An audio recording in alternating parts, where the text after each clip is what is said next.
আমাদের কথা কেবা ভাবে তবুও বলে যাই সারাক্ষণ, মেধাই হোক চাকরির চাবিকাঠি। আজ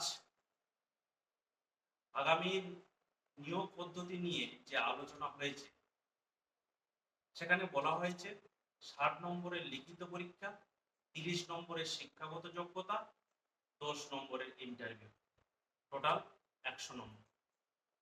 কিন্তু এই শিক্ষাগত যোগ্যতা নাম্বার নিয়ে প্রশ্ন থেকে যাচ্ছে।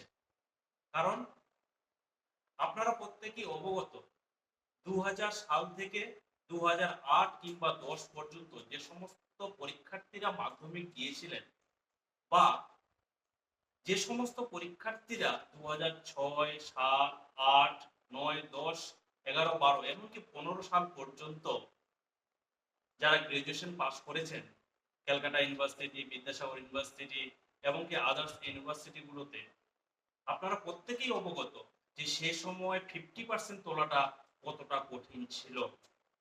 লকডাউন ও তার সমসাময়িক পরীক্ষার্থীরা সেটা বুঝতে পারবে না, কারণ এখন গ্রাজুয়েশনে 80% নাম্বার পাচ্ছে, লকডাউনে পরীক্ষা না দিয়ে 90% নাম্বার পেয়েছে। সেই সমস্ত পরীক্ষার্থীদের সঙ্গে কম্পিটিশন করতে হবে, তাহলে কি করে সম্ভব?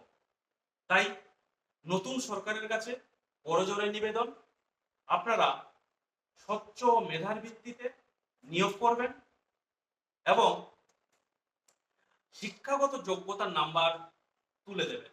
এটা আমাদের মতো বয়সীদের, আমার যারা 2000 থেকে 2008, 10 সাল পর্যন্ত পরীক্ষা দিয়েছে, মাধ্যমিক পরীক্ষা দিয়েছে, তাদের একান্ত অনুরোধ, না হলে তারা প্রথম থেকেই কিন্তু পিছিয়ে পড়বে। তাই 90 নম্বরের লিখিত পরীক্ষা নেওয়া হোক, 10 নম্বরের ইন্টারভিউ এবং ডেমনস্ট্রেশন, পারলে নেগেটিভ মার্কিংও রাখা হোক, কারণ মেধাই হোক একমাত্র সাফল্যের চাবিকাঠি। যে অসাংবিধানিক ভিক্ষাবৃত্তি 10 নম্বর দেওয়া হয়েছিল সেটা তুলে দেওয়ায় খুব ভালো হয়েছে, কারণ এই একাডেমিক এই অভিজ্ঞতার অতিরিক্ত 10 নম্বর বাংলার শিক্ষা ব্যবস্থাকে ধ্বংস করে দিত। তাই নতুন সরকারের কাছে একান্ত অনুরোধ, আপনারা আমার এই বার্তাটি এবং আমার মতো সাধারণ ছেলে মেয়েদের বার্তাটি আপনারা অনুগ্রহ পূর্বক গ্রহণ করবেন। ধন্যবাদ।